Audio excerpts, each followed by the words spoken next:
রবিবার কলিঙ্গ স্টেডিয়ামে সুপার কাপের ফাইনালে ইস্টবেঙ্গল বনাম ওড়িশা এফসি খেলার বাঁশি মুখে নামবেন চেন্নাইয়ের রেফারি রামাচন্দ্রন ভেঙ্কটেশ।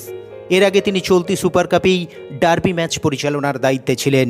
সেই ম্যাচে ইস্টবেঙ্গল 3-1 গোলে মোহনবাগানকে পরাজিত করে।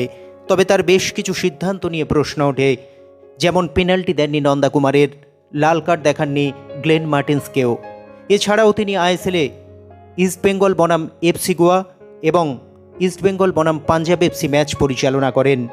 তার রেফারিংয়ে ইস্টবেঙ্গল একটা ম্যাচ পরাস্ত হয় এবং অন্যটি গোলশূন্য ড্র করে। কেমিক্যাল ইঞ্জিনিয়ার থেকে স্নাতক হওয়ার পর এএফসি এলিট প্যানেলের রেফারি হন রামাচন্দ্রন ভেঙ্কটেশ।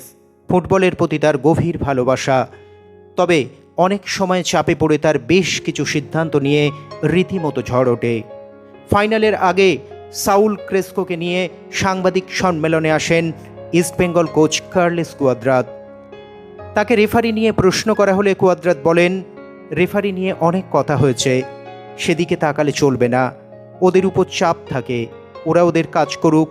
তবে রেফারির একটা সিদ্ধান্ত ম্যাচের রং বদলে দিতে পারে।